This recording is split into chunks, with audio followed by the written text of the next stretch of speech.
How's it going, everybody? I'm Jeff Slakey, and I'm sitting here with Becky Schuyten, and we're talking about the Mason County Concert Association. How are you doing? Good. We're about to start a new season, our almost 75th season. What?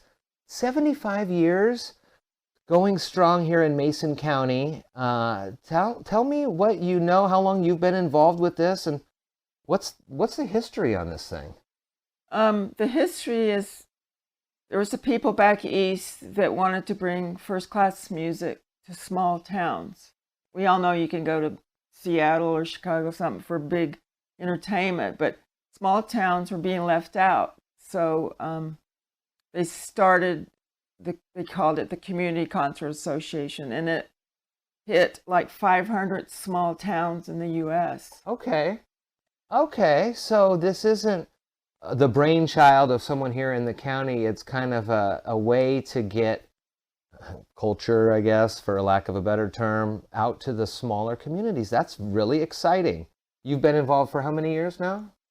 I've been president for 22 years, but I was on the board before that, so probably 27 years. Wow. Maybe. These are at the Shelton High School and at the Performing Arts Center, and that is a top-notch facility. It is. Look and sound great when they're there. Yes, and we have good technicians that work there, and it's a great place to go, and it's right here in Shelton. You don't have to drive to Seattle or even Olympia. You know, no parking fees, and we try to run it on a membership basis, because if you have a ticket, like a season pass, you'll go. Yeah. You won't make an excuse, oh, we have a concert tonight. So that's why I always push membership. Plus, we have to pick the concerts a year ahead, sign a contract. Matter of fact, just when we start this season, we're having to pick next year's season.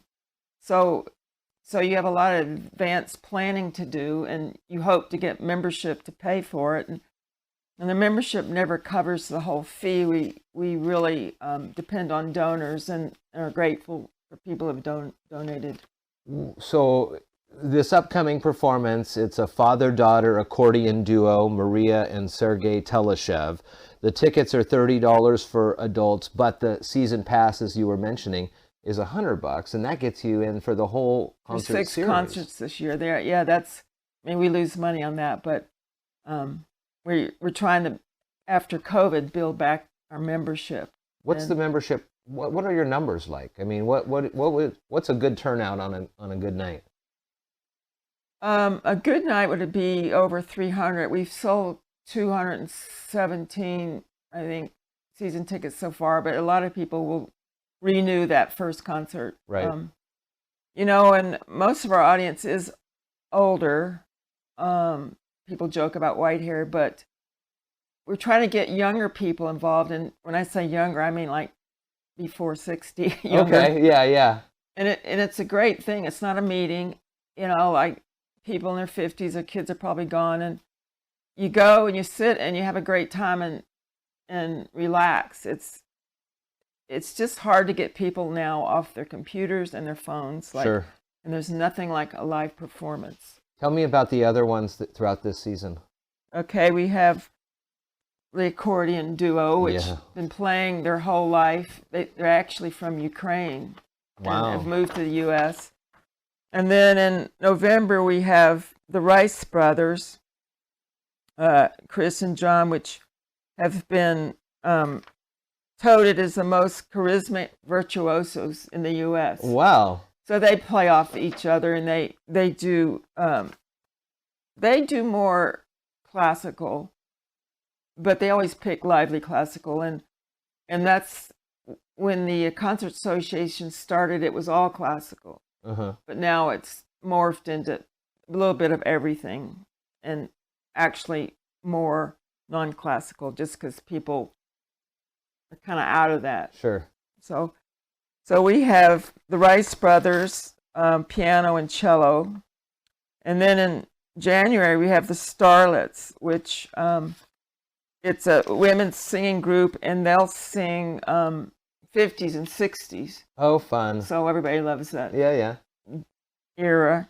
And then in January, one of my favorites, Fortuna. It's a 4 male chorus group that'll sing every era from classical crossover to pop, and sometimes people call them like the next El Divo. Oh, really? One of those Yeah. male.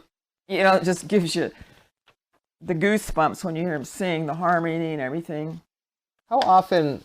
So you said you have to look at these a year in advance. Where do you get the choice to pick who could come here? Good question. For the last probably 20 years, we've been using Live on Stage. It's a booking agent out of Nashville. And one of their representatives would come and go over the roster with us. They'd send us a catalog, or now, of course, it's on computer. You look up. So you can preview the acts before you actually pick them. And then the acts will come at a certain time of year because it's a national tour. They have to do certain times. Uh-huh. So you have to consider the time and then the cost. Some things you love to have, but they run as high as 14,000 down to maybe 5,000. Oh, so different tiers. So you have to balance your budget with the time of year. Yeah. What are some of the other ways besides coming to the concerts, just sharing that these are out there? Because that Performing Arts Center can hold a fair amount of people. Yeah, I think it can hold 700. Well, wouldn't that be something to get that full up? It's so hard to advertise. Advertising's expensive. We've tried newspaper, we've tried Facebook, we've tried, I personally paint the sandwich boards, the big ones you'll see around town, because people drive. And of course, there's people say, "Oh, I've never heard of it." Well, if you don't have a regular office or whatever, nowadays, I don't know, it's hard. And I wished more of our members would try to get other members. That's what we always say, Right. Grab one person and double the amount of folks. So, and of course, life's busy now, but we're also lucky that we're the only remaining concert association in this tour in the area. There used to be Port Angeles, Port Townsend, Hoquiam, Chehalis, Centralia, Longview. I think Longview still, but they've all closed. The only ones around are now Everett and us. And is that because of COVID, or is that just people? Membership just the membership goes down. And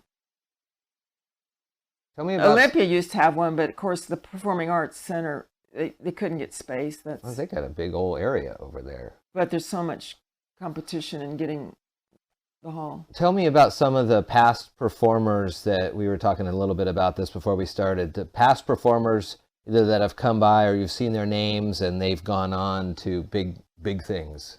Yeah, one of our most proud ones, which is within the last probably 10 years, was the Canadian Tenors, which everybody knows now, the Tenors. You see them on PBS.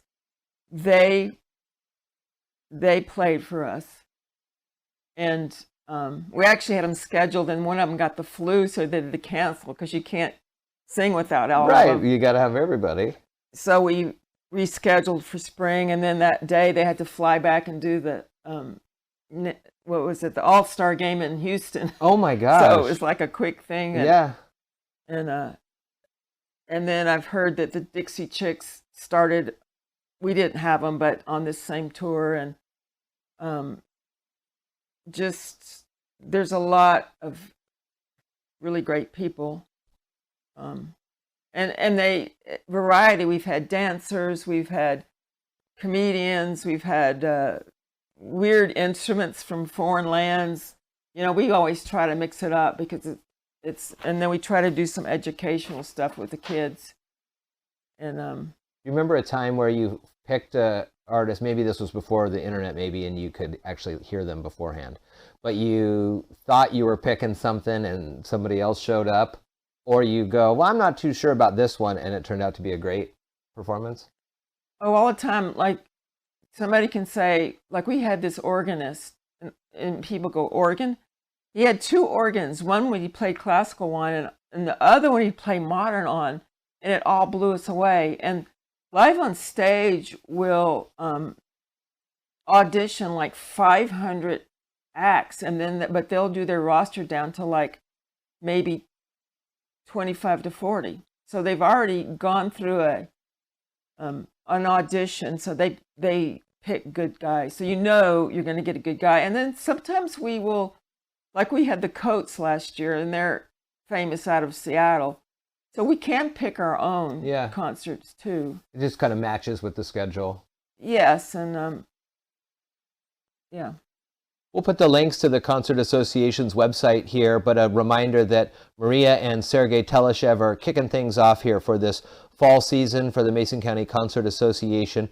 $30 at the door for that, or you might as well just get the season pass, all 6 performances there, $100, a great deal and a great organization to support that's been around for long time, 75 years or better here in our community. Becky Schuyten is the president of the Concert Association. What else do you have for me? Oh, family membership. Yeah. The parents pay, or grandparents, and then you can bring all the kids you can stuff in the car for $10. Oh, my. We're trying to encourage the youth to come, too. Oh, well, that's an even better deal then. Very cool. A lot of grandparents bring their grandchildren. And that's a nice exposure to the arts then, too. Right. Very cool. Oh, yes. Well, thank you. Good to talk with you. Oh, great. Yeah.